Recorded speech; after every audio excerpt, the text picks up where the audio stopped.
February 26th meeting of the Finance Committee of the Ogdensburg Bridge and Port Authority.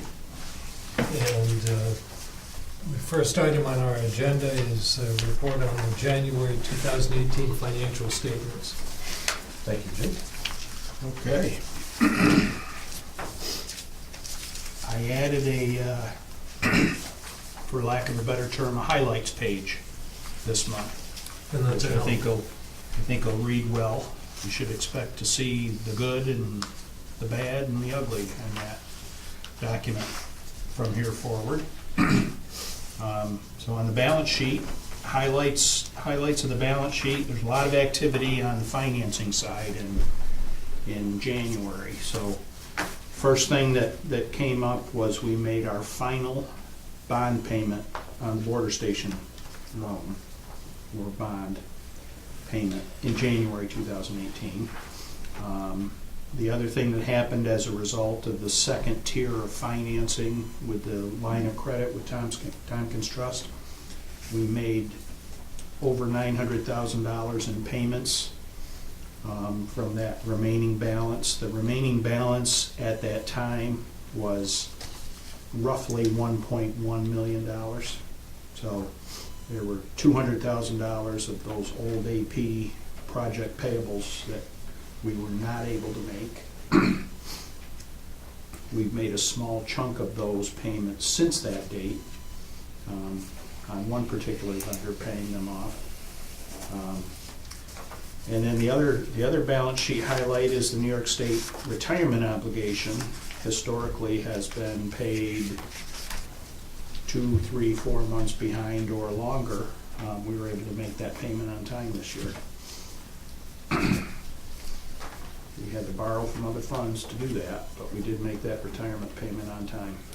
So, and then we added the promissory note for the MAPCO parking lot equipment, the software that collects the parking tolls. For that, we added that in January. So you'll see on the balance sheet a new line item, and that is the balance after the payments we have made in January. So the $338,000. That was originally $350,000, if you all recall. Where does that show, Jim? That shows 2/3 of the way down the balance sheet on a line called debt. I put the key lease on the bridge side and the parking lot loan under the port categories. Got it. Why would we put that parking lot loan under the port? Because the airport falls under the port funds, historically. I thought we were separating the airport out from the. What we're getting ready to do is to consolidate the bridge and the port funds, so there'll only be one balance sheet. So underneath the port, there's the marine terminal, the industrial parks, the airport, and the railroad, all fall under that category on the port side. I thought we discussed about separating that out. Maybe not. Maybe. Well, I'm gonna, We do on the income and expense side, but on the balance sheet, we've got 2 funds, well, 3 funds with the border station included. Okay.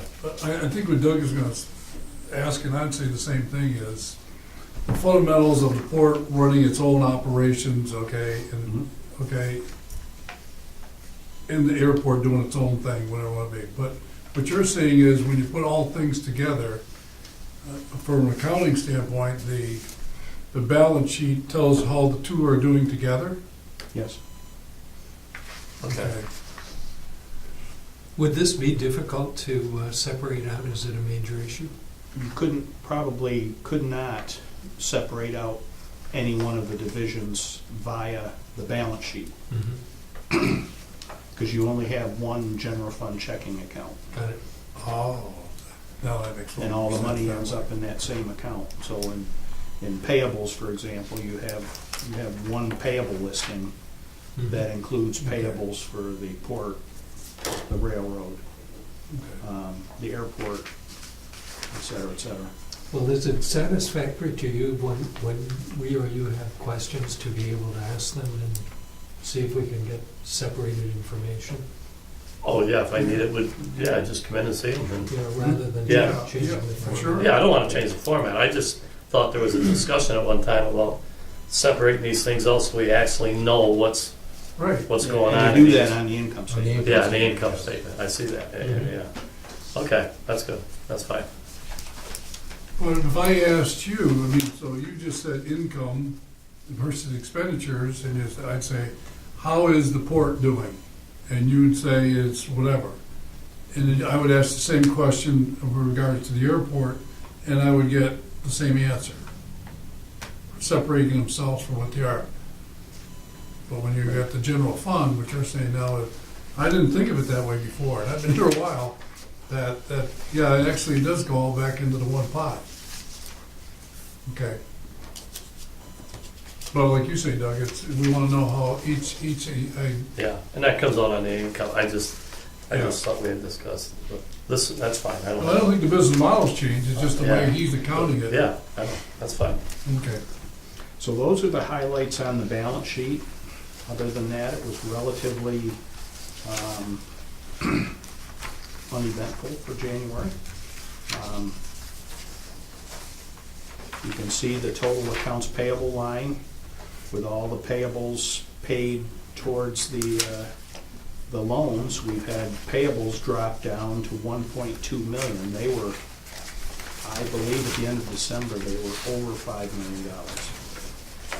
Because they had all those project payable capital ones in there. We got the proceeds from the loans right at the end of December into early January. And then you've got the new debt showing up down in the bottom part from the other liabilities. What sheet's that on? It's on the green balance sheet draft.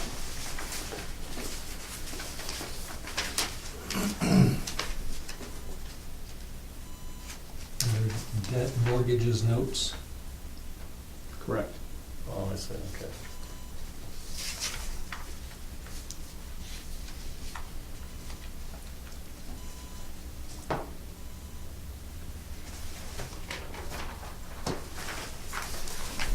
Over on the income statement, due to the nature of having full flights, short of weather days, throughout the month of January, the parking fees were up over $35,000, probably for the first time. I didn't go back and check each month, but parking fees were the highest they have been. So that part of the process is going very well.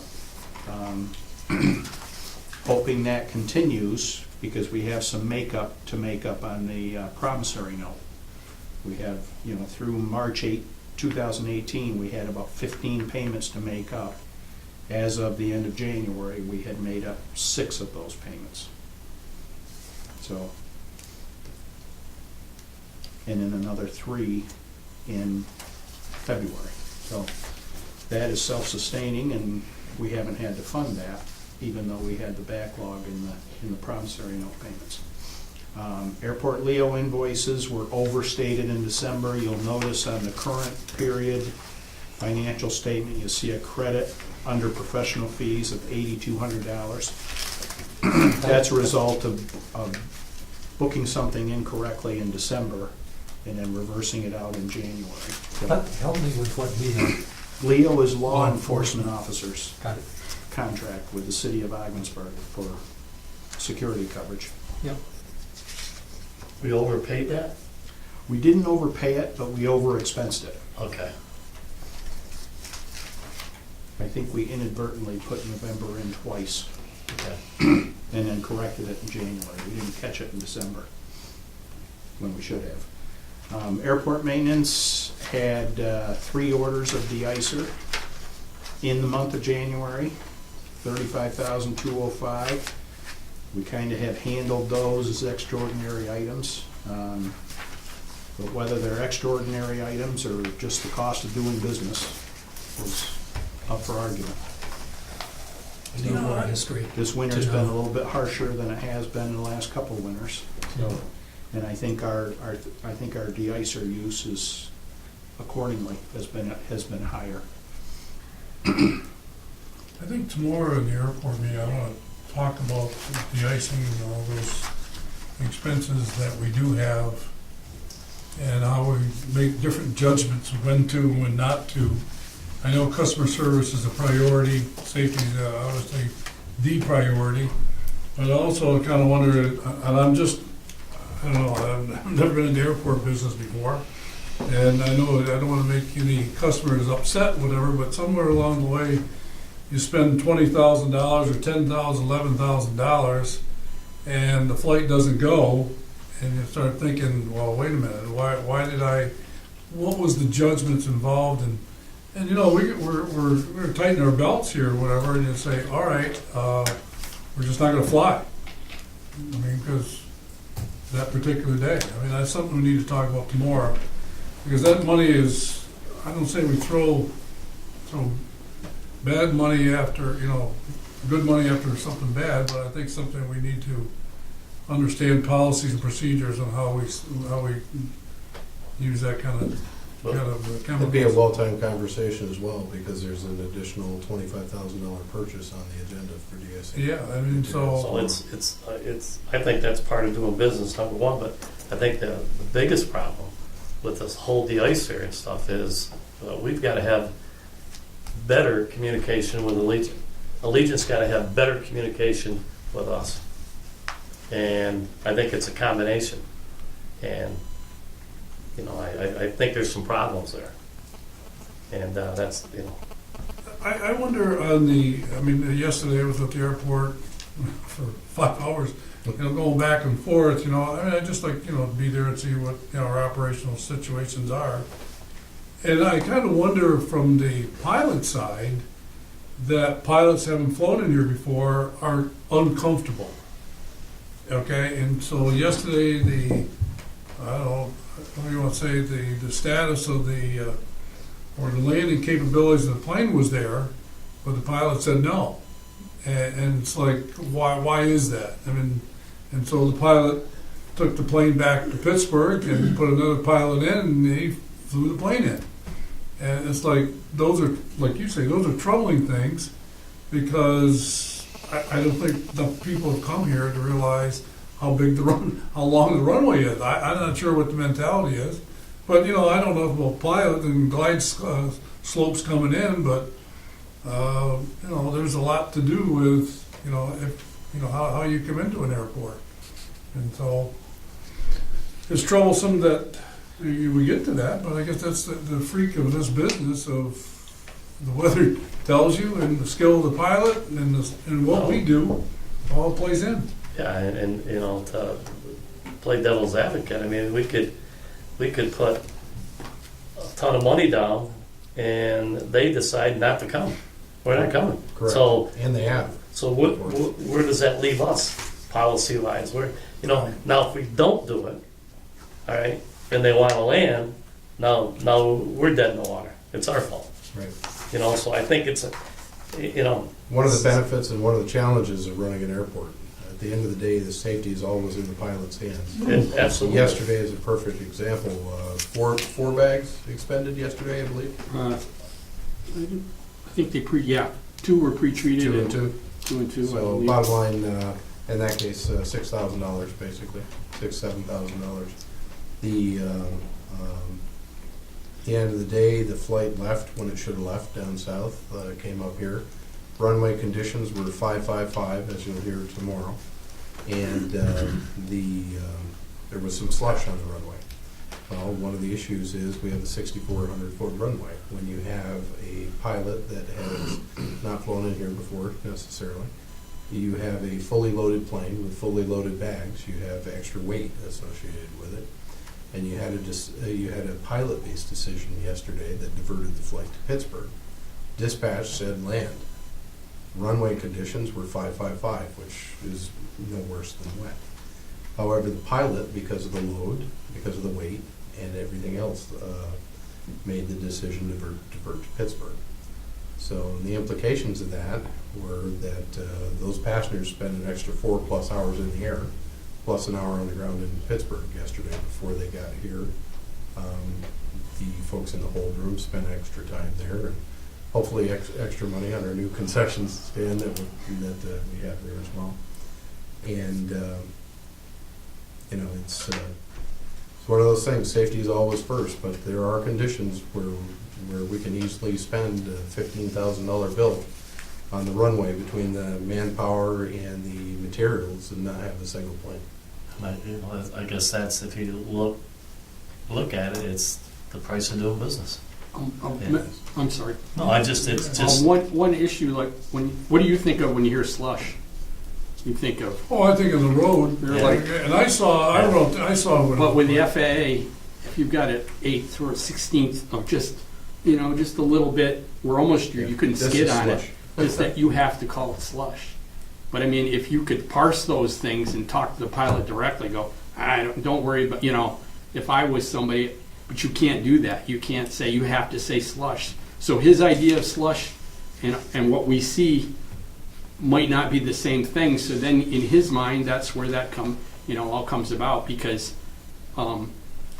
I've seen times when it's been way, way better, but you have to put slush on there, and it changes everybody's view of what the conditions are like. If you could just say 555 and they're damp or wet, they'll be fine, but you have to do that to keep it properly. Well, I mean, it's, the airport is, another part of the conversation, but somewhere along the line is the effectiveness of how you use your money is what we're talking about. I mean, so how you do it, when you do it. Our problem is, what you just said, Doug, is that's what you have to do with business. Our problem is we don't have a second flight. Right. And so somebody who is flying out going to St. Pete, he may have whatever, he might be going to a cruise, he might be going something like that, whatever, and next thing you know, those people aren't going to be very happy. And that's the problem. There's no backup flights. And so it's a two-part thing. One is you got to get the plane out. And I had nothing wrong with the decision yesterday for the pilot. None whatever. To me is the communication is somewhere along the line, what's your runway like at 6:30 in the morning when they're leaving versus, and also at 9:30 when he lands, somewhere in between, it should be ready to go when he leaves, not when he's in the air. And that's the problem. Now, I know they got up at 4 o'clock in the morning and worked on that runway. So it wasn't a matter that they, waited till the last minute. It's just a matter of communication on one end or the other. And I think what you said, Doug, better communication with Legion. well, I think, and I was led to believe that we had guys out there at 2:30 in the morning, 2:45 in the morning. Right. So, we're getting ready. We're doing our job. Well, And take another airport with a 6,200-foot runway that has 4 airlines. Their cost they probably put down the same amount as we do. But they've got 4, 5, 6 airlines that they've spread that cost, and the revenue's coming in, Sure. and they're doing the same work that we are, Yeah. but we're doing it for one flight. And then if they decide not to come in, if you had 5 other flights that came in when it improved, you wouldn't even you'd be like, well, that one came in later and all of that, but we have such a focus with just one airline that we can't spread the costs. And I think one of the things that hinders the whole situation also is the unavailability of another flight the next day or later Just or like whatever. Sam said, yeah. And it's to me, from what you hear from the outside, it's going to come back to start pawing us a little bit. And Right, people have it's made too bad, plans. I had heard matter of fact, I had lunch today, and the question was asked to me about Allegiant doesn't allow 16-year-olds, or you got to be 16 or over to fly by yourself. Correct. There's no, they have a no unaccompanied minor policy. Yeah, there was five kids, 15 years old, that they took them to Ottawa, and they flew out of Ottawa to St. Pete's. So.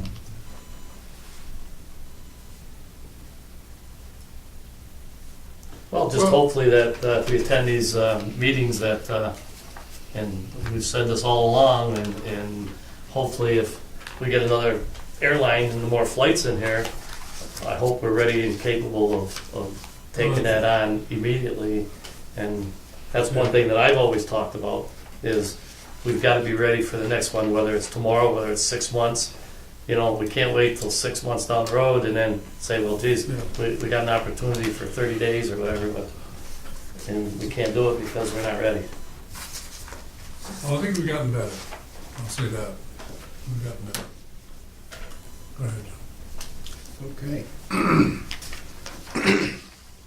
Excuse me, last item on the income statement highlights page is the arrival of the salt ships in December. Helped us out immeasurably in January. They were both late in December. And that revenue picked up and is reflected, mostly reflected in January, for a bump up in the port revenues. Now, the other OBPA highlights, I'll defer to Wade. Do we want to do those in executive session? You talk about the insurance claim? Insurance claim? Well, we can talk about that in public session, because we have previously, if we talk strategy or anything, we'd obviously need to switch to executive session. As you know, last year, the dock was hit by a ship, and there was an insurance claim filed as a result of that. The contractor fixed the dock for us and is waiting to get paid. And of course, we're waiting on the firm that damaged the dock to pay us.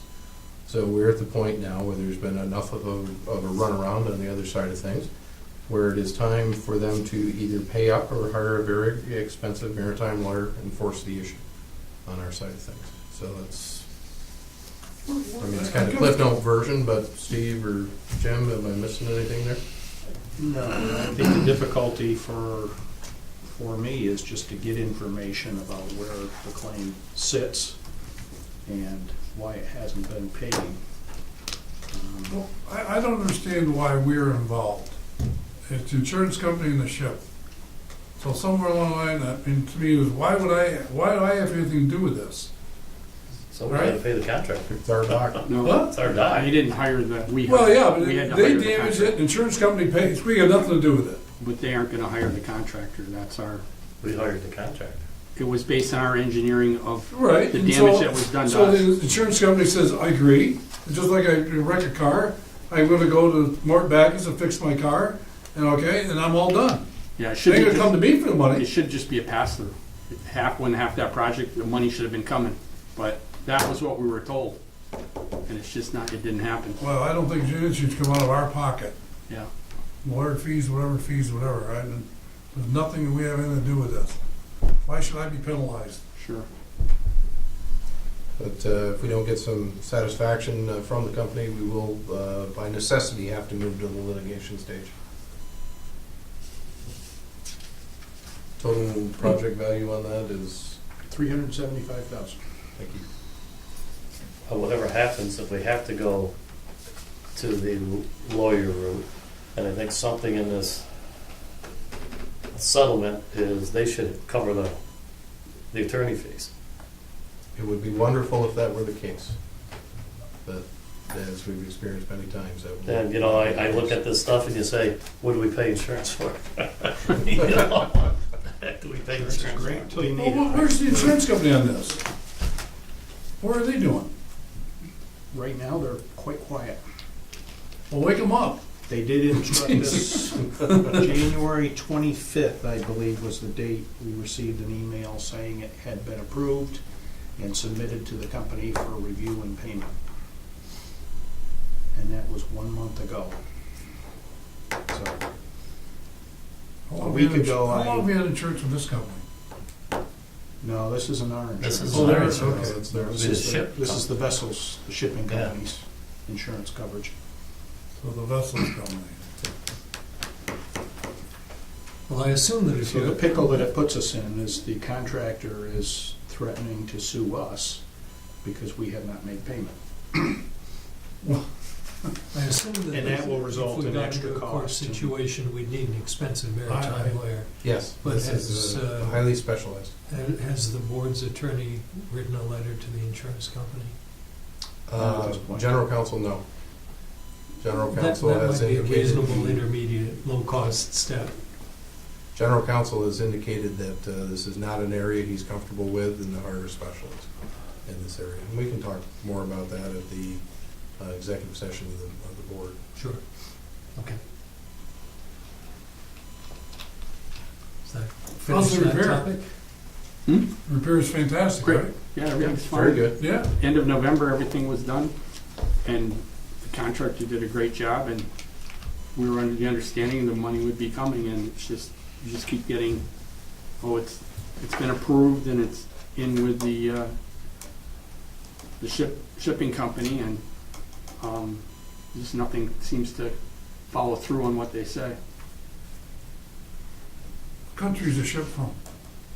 Orco, I don't know if they were, not sure it was German or, As a Marjan was the vessel.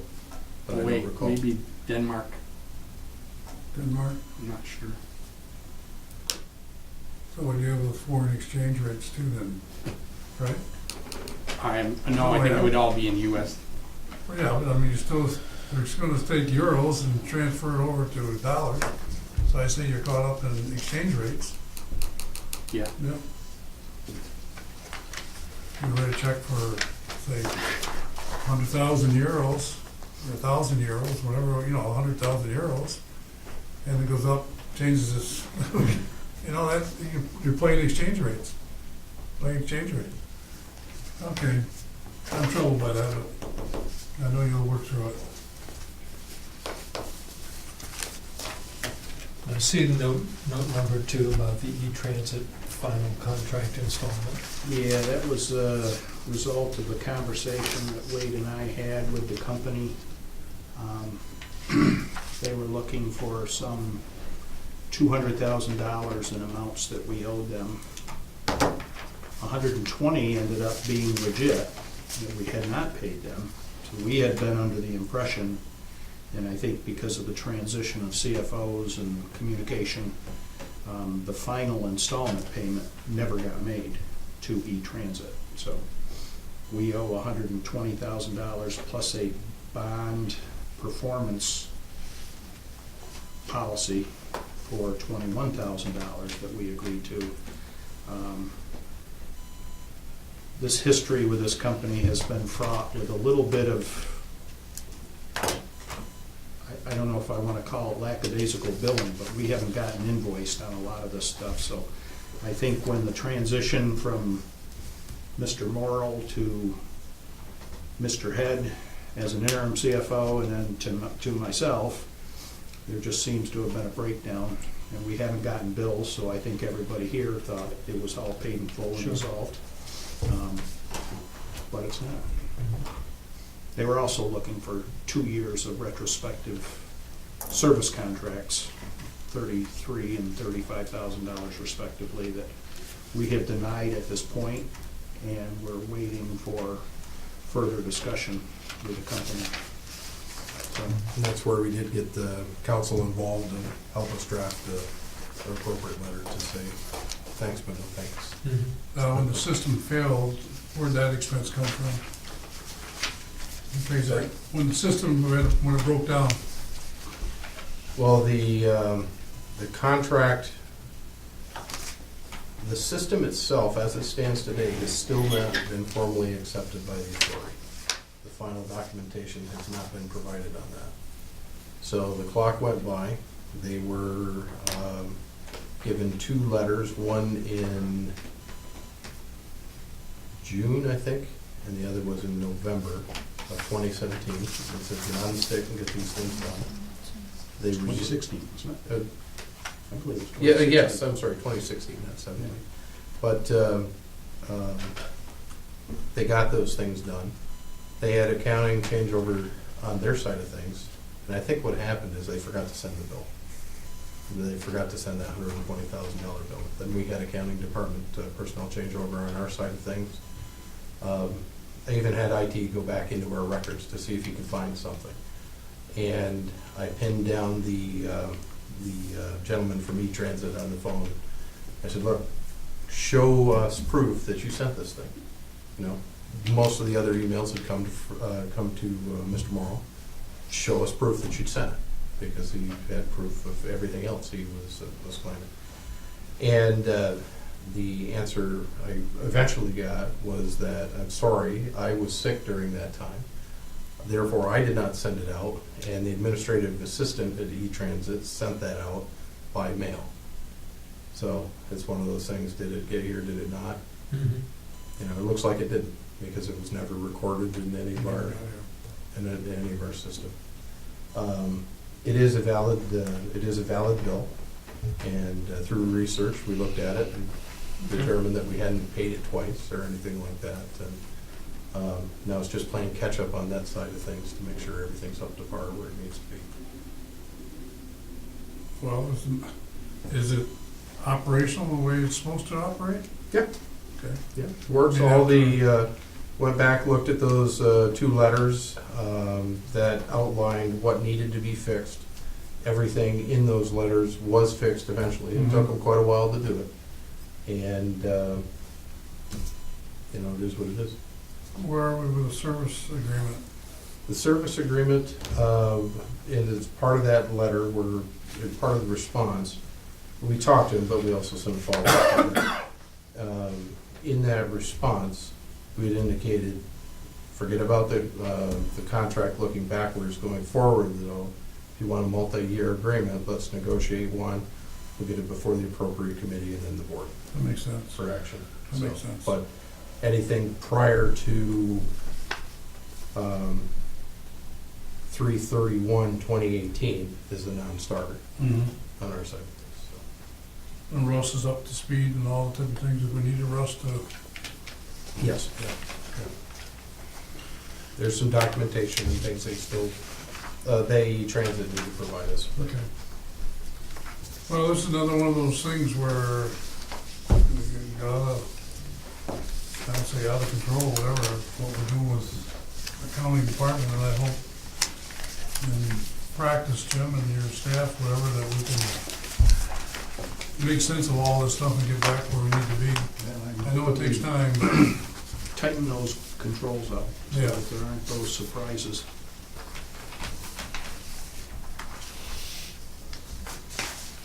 you know, And I'll knock on wood and hope this is the last of the big surprises it's, that we're not aware of.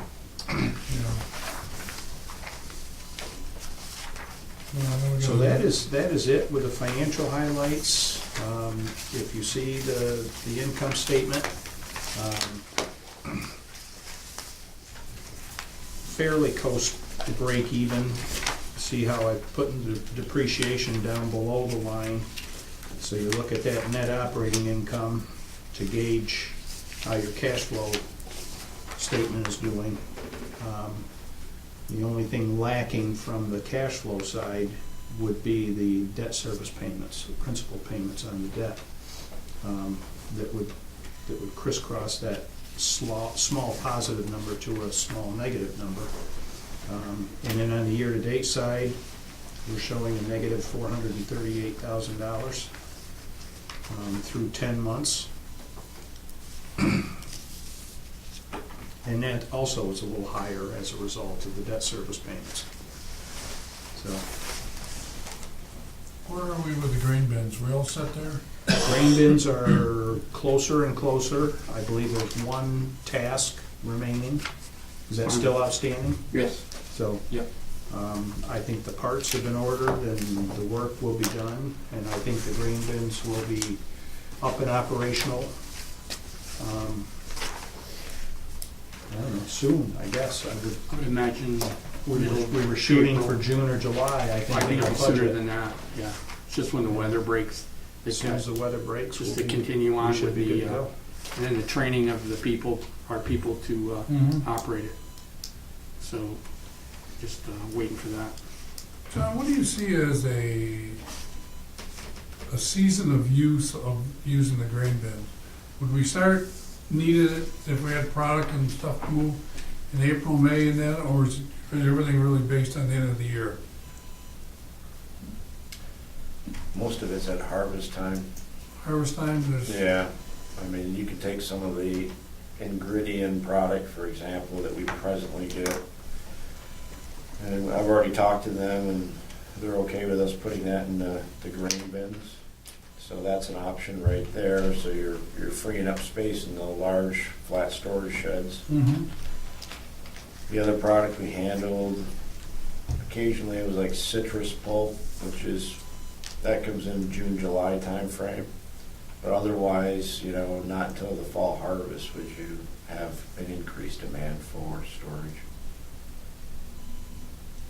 Now, do we? And even that's, usually those are much bigger volumes, but see what we can find. Okay, that's something to start a business, okay, somewhere as soon as possible to get the cycles going, build your client base, whatever you're gonna do. You need to have those things work, so. Anything else, Jim? As far as action items, unless there are other questions on the financial statements.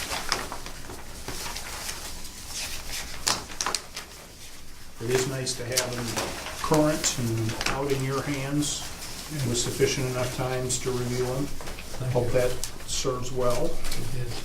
We should all expect that to continue. The final item, I guess I would call an action item, is the airport parking lot service, MAPCO, has experienced a turnover of a position who was a check signer. So this authorization that's in your packet is to remove the employee who left and add their replacement as an authorized check signer for the MAPCO parking lot account. So, Jim, should you also not be on there? I don't know that I need to be. Okay. The account's managed out of Rochester. But shouldn't we have some control on that? I thought when we, Wade's an authorized signer. I'm an authorized signer, but I'm the only one for the authority, see, which I just noticed in the resolution. In order for them to I write think- checks, they need to get a requisition signed by us. So either Wade or Ron, I don't think Ron's quite set up yet, but Ron will be, or myself, has to sign off on any requisitions, any spending. but Yeah. do we need your name on there to do that? I would like to see you added to that, because I'll give an example. What if I'm out of the office like last Thursday or Friday, and there's something that's needed there? We've always got to have, for the same reason MAPCO has more than one on there, we should have another.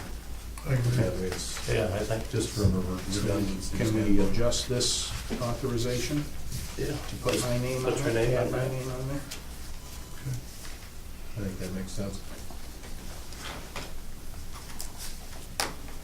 So with the needed change of putting Mr. Smith's name on there, I would move this to the full board for approval. Second. Discussion, all in favor? Aye. There is a brief need for an executive session relating to matters leading to the appointment of a corporation. I'll move we go into executive session. I'd like to make one comment before we do that.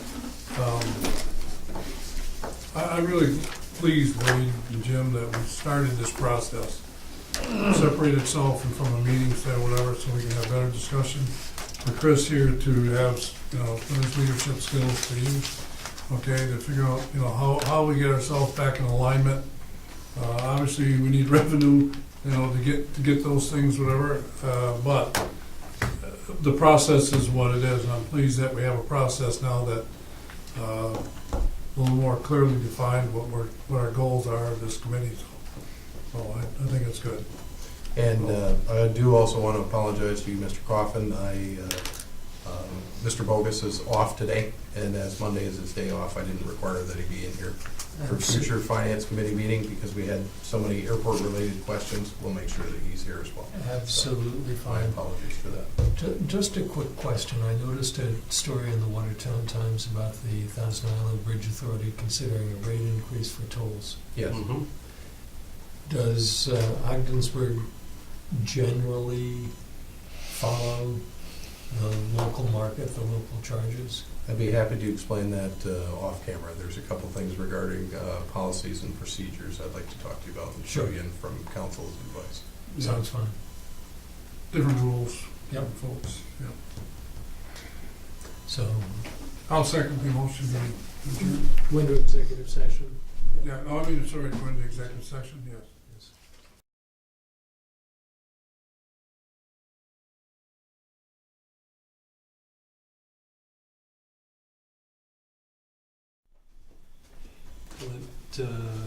We're back in open session with the Finance Committee meeting, and no specific action or decisions were made during the... No actions required at this time. There will be need for additional update at the next committee/board meeting opportunity.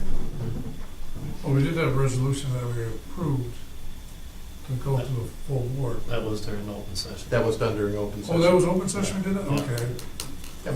Thank you. So we're all set. Is there any Okay. other business before adjournment? No, thank No, you. sir. I hear a motion to adjourn. I'll make that motion. I'll second it. All in favor? Aye. Aye.